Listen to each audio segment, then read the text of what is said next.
High নমস্কার বন্ধু, আমি চন্দন মল্লিক। তোমরা দেখছো আমার ইউটিউব চ্যানেলে তোমাদের সকলকে স্বাগত। তো বন্ধুরা, তোমরা কেমন আছো? আশা করছি তোমরা সকলে খুব ভালো আছো, আমিও খুব ভালো আছি। বন্ধুরা, আজকে আমি একটি ভীষণ ইন্টারেস্টিং টপিক সম্পর্কে আলোচনা করব। টপিকটি ডার্ক ওয়েভ। তো ডার্ক ওয়েভ সম্পর্কে আজকে আমি আলোচনা করব। আমি আজকে তোমাদের বুঝিয়ে দেবো ডার্ক ওয়েভ কী, ডার্ক ওয়েবে তথ্য কীভাবে সুরক্ষিত রাখা হয় এটা আলোচনা করব, এবং আলোচনা করব যে ডার্ক ওয়েবের ক্ষেত্রে কোন কোন প্রযুক্তি ব্যবহার করা হয় আর কী কী কাজে ডার্ক ওয়েব লাগে সেইগুলো আজকে তোমাদের সঙ্গে আমি বেশ বিস্তারিতভাবে আলোচনা করব। তো বুঝতেই পারছো এটি একটি অডিও টাইপ ভিডিও হতে চলেছে। তো তার মধ্যে কিছু ছবি থাকবে, তোমাদের আমি ছবিও সহ দেখিয়ে বুঝিয়ে দেবো। আর বেসিক্যালি এটা একটি অডিও টাইপ ভিডিও। তো তোমরা অবশ্যই শেষ পর্যন্ত মন দিয়ে শুনবে, তবেই তোমরা জিনিসটা বুঝতে পারবে। আর যদি তোমাদের ভালো লাগে লাইক কমেন্ট সাবস্ক্রাইব শেয়ার করবে, আর যদি খারাপ লাগে কিছুই করার দরকার নেই। আর যদি কোথাও খারাপ লাগে তো বলবে অবশ্যই কোথায় খারাপ লেগেছে। ওকে, তো আজকে আমরা ডার্ক ওয়েব সম্পর্কে আলোচনা করব। তো ডার্ক ওয়েব কী সেটা তোমাদের প্রথম বলে দেবো, তারপর আলোচনা করব এই ডার্ক ওয়েবের মধ্যে তথ্য কীভাবে সুরক্ষিত রাখা যায়, তারপরে আলোচনা করব যে কোন কোন প্রযুক্তি ব্যবহার করা হয় ডার্ক ওয়েবের ক্ষেত্রে, আর শেষে আলোচনা করব যে কী কী কাজের ক্ষেত্রে ডার্ক ওয়েব ব্যবহার করা হয়। তো আশা করছি তোমরা সকলে ভিডিওটি শেষ পর্যন্ত দেখবে। তো জানো তোমরা ভালো লাগলে কী করতে হবে। চলো আমরা আলোচনা শুরু করছি। বন্ধুরা, তোমাদের আমি প্রথমেই বলে রাখি, এই ডার্ক ওয়েব সম্বন্ধে সম্পূর্ণ তথ্যটি আমি বিভিন্ন রকম ইন্টারনেট ঘেটে সার্চ করেছি এবং বিভিন্ন রকম ইংলিশ এবং বেঙ্গলি নিউজ পেপার থেকে সংগ্রহ করছি, তোমাদের সঙ্গে শেয়ার করছি। তো চলো আলোচনা শুরু করছি। অবশ্যই তোমরা শেষ পর্যন্ত ভিডিওটি শুনবে, তবে তোমরা বুঝতে পারবে। তো ডার্ক ওয়েব হলো ওয়ার্ল্ড ওয়াইড ওয়েবের একটি উপাদান যা ডার্ক নেটে বিদ্যমান থাকে। আমরা যে ইন্টারনেট ব্যবহার করি সেটা মাত্র 5-6%। এটি পাবলিক ইন্টারনেট ব্যবহারকারী এক ধরনের লুকায়িত নেটওয়ার্ক। এতে প্রবেশ করতে নির্দিষ্ট সফটওয়্যার কনফিগারেশন বা অনুমোদনের প্রয়োজন হয়। ডার্ক ওয়েব মূলত ডিপ ওয়েবের একটি অংশ। এই অংশে সাধারণ সার্চ ইঞ্জিন প্রবেশ করতে পারে না, যদিও আমরা কখনো কখনো ভুল করে ডিপ ওয়েব শব্দটি ডার্ক ওয়েবকে বোঝাতে ব্যবহার করি। ডার্ক ওয়েবকে গঠনকারী ডার্ক নেটে থাকে ক্ষুদ্র ক্ষুদ্র friend to friend peer to peer network. সেই সাথে থাকে ফ্রিনেট, I2P ও টরের মতো বড় বড় নেটওয়ার্ক, এবং এসব নেটওয়ার্ক পরিচালিত হয় পাবলিক প্রতিষ্ঠান ও ব্যক্তিদের দ্বারা। ডার্ক ওয়েব ব্যবহারকারীরা তাদের এনক্রিপশন বিহীন প্রকৃতির কারণে সাধারণ ওয়েবে ক্লিয়ার নেট নামে পরিচিত হয়। টর নেটওয়ার্ক অনিয়ন ল্যান্ড হিসাবেও পরিচিত। এর কারণ ডিপ ওয়েবের একটি উচ্চ পর্যায়ের ডোমিনিয়ন সাফিক্স ডট অনিয়ন এবং নিজেকে আড়াল করে ইন্টারনেট ব্যবহার করার পদ্ধতি হচ্ছে অনিয়ন রাউটার। তো ডার্ক ওয়েব কি আরবারটি তোমাদের ভালোভাবে বুঝিয়ে দিচ্ছি। ডার্ক ওয়েব হচ্ছে এক ধরনের ইন্টারনেট ব্যবস্থা যা বিভিন্ন সুরক্ষার একাধিক স্তরে মোড়া থাকে। মানে একটা ইন্টারনেট পরিষেবা যেটা বিভিন্ন রকম সিকিউরিটি দ্বারা মোড়া থাকে। এই ধরনের ব্যবস্থা ব্যবহার করতে গেলে নির্দিষ্ট ব্রাউজার বা সফটওয়্যারের দরকার হয়। আমরা যে সমস্ত সফটওয়্যারগুলো ব্যবহার করি বা ব্রাউজারগুলো ব্যবহার করি, গুগল ক্রোম ব্যবহার করি, মজিলা ফায়ারবক্স ব্যবহার করি, সেগুলোর ক্ষেত্রে কিন্তু এই সফটওয়্যারের দরকার নাই, আলাদা সফটওয়্যারের দরকার হয়। এক কথায় নেট দুনিয়ার আধার জগৎ। এ পুরো যে ডার্ক ওয়েব বা ডিপ ওয়েব যেটা আমরা বলছি, এটা হচ্ছে তোমার নেট দুনিয়ার একটা আধার জগৎ, অন্ধকার জগৎ। এখানে সাধারণ মানুষের কোনো কাজ নেই। ওকে, সাধারণত আমরা যে সার্চ ইঞ্জিনগুলো ব্যবহার করি, যেমন গুগল, মজিলা ফায়ারবক্স, এইসব দিয়ে ডার্ক ওয়েবে থাকা ওয়েবসাইট হদিস মেলে না। ডার্ক ওয়েবের জন্য নির্দিষ্ট ওয়েবসাইট আছে।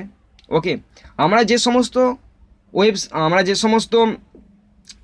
ওই অ্যাপ্লিকেশান, মানে হচ্ছে তোমার যে সমস্ত সার্চ ইঞ্জিন ব্যবহার করি, গুগল বা মজিলা ফায়ারবক্স, তার মাধ্যমে ডার্ক ওয়েবের কাজ হয় না। ওকে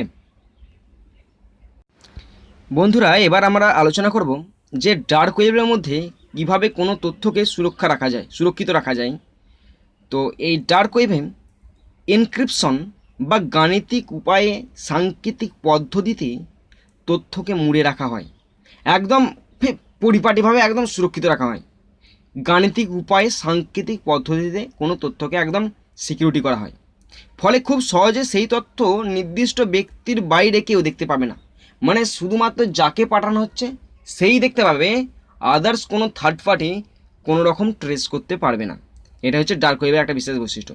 এখানে তথ্যটাকে এমনভাবে এনক্রিপশন করা হয়, মানে গাণিতিক উপায়ে এমনভাবে সাংকেতিক পদ্ধতিতে মুড়ে রাখা হয় যাতে যাকে পাঠানো হচ্ছে সেই রিসিভার ছাড়া অন্য কোনো ইন্টারফেয়ারার বা থার্ড পার্টি এখানে কোনো কিছু ইন্টারফেয়ার করতে পারবে না।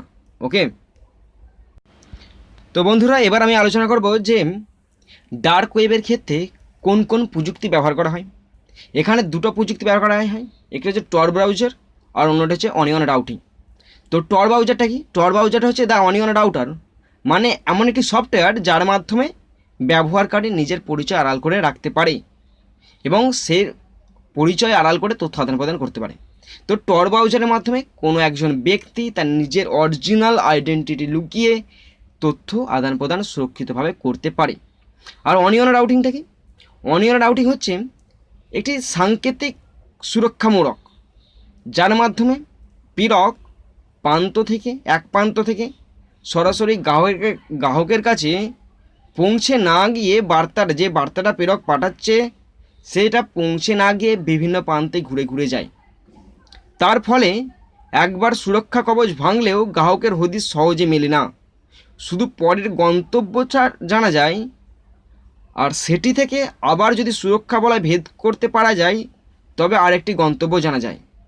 তো পেঁয়াজের মতো একাধিক আস্তরণে ঢাকা থাকে বলে একে অনিয়ন রাউটিং বলা হয়। মানে যখন কেউ একজন অনিয়ন রাউটিংয়ের পদ্ধতি ব্যবহার করে যখন কোনো তথ্য ব্যবহার করে তখন ওই সরাসরি ইনফরমেশানটা ডাইরেক্ট চলে যায় না, বিভিন্ন প্রান্তে ঘুরে ঘুরে যায়। তার মানে যখন কেউ ট্রেস করবে তখন যার কাছে গিয়ে তথ্যটা পৌঁছাচ্ছে তাকে খুঁজে পাওয়া মুশকিল হবে। তারপরেও যদি আরও একটু স্টেপ আগানো যায় তারপরেও শুধু তার একটি গন্তব্য জানা যায়। সুতরাং যে স্থানে যে পৌঁছাচ্ছে না সেই স্থানে একটা গন্তব্য জানা যায়। আর এটা পেঁয়াজের খোসার মতো একাধিক আস্তরণে ঢাকা থাকে বলে এদের অনিয়ন রাউটিং বলা হয়। তো বন্ধুরা তোমরা ছবিটা দেখতে পাচ্ছ, ছবিটা দেখো আমি এখানে তোমার ছবিটাতে বুঝিয়ে দিচ্ছি। দেখো আমরা যে সার্চ ইঞ্জিন ব্যবহার করি, দেখো ইয়াহু, গুগল বা আদার্স যে সমস্ত জিনিসগুলো ব্যবহার করি সেটা হচ্ছে সারফেস ওয়েব। মানে আমরা কতটুকু অংশ ব্যবহার করছি দেখতে পাচ্ছ, খুব সামান্য অংশ আমরা ব্যবহার করছি। আর পুরোটা হচ্ছে একদম ডার্ক ওয়েব বা ডিপ ওয়েবের অন্তর্গত। এর মাধ্যমে যত রকম ইলিগ্যাল কাজকর্ম হচ্ছে।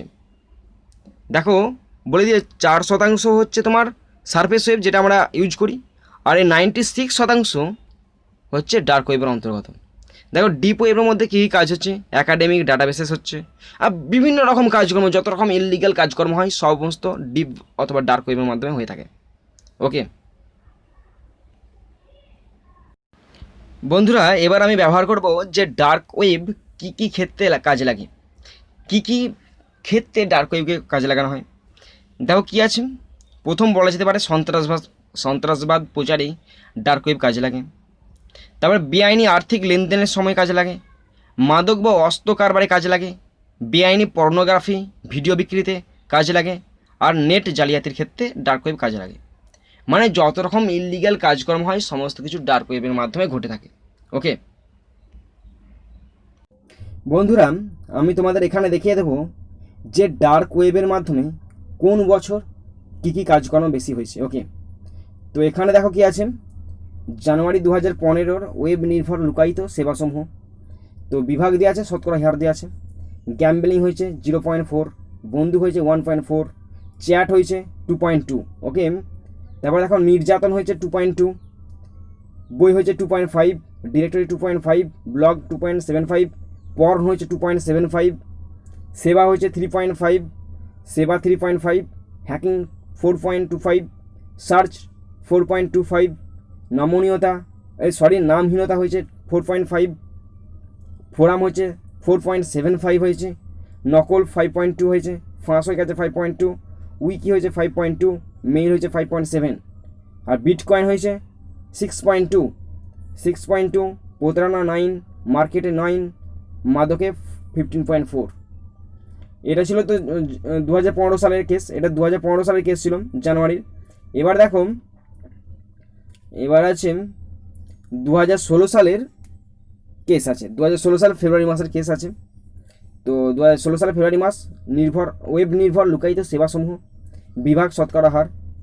তো দেখো কি আছে, সহিংসতা ওটা 0.3 আছে, অস্ত্র 0.3, সামাজিক 1.2, হ্যাকিং 1.4, অবৈধ পর্নোগ্রাফি 2.3, যোগসূত্র 2.3, চরমপন্থা 2.7, অজানা 3.0, অন্যান্য অবৈধ কাজকর্ম হচ্ছে 3.8, ফাইন্যান্স হচ্ছে 6.3, মাদক 8.1, অন্যান্য 19.6, আর কোনোটি না 47.7। ওকে, তো এই তথ্যটা দিয়ে দিলাম, এটা ইন্টারনেট থেকে নিয়েছি, দেখতেই পাচ্ছ ডার্ক ওয়েব বলে লেখা আছে।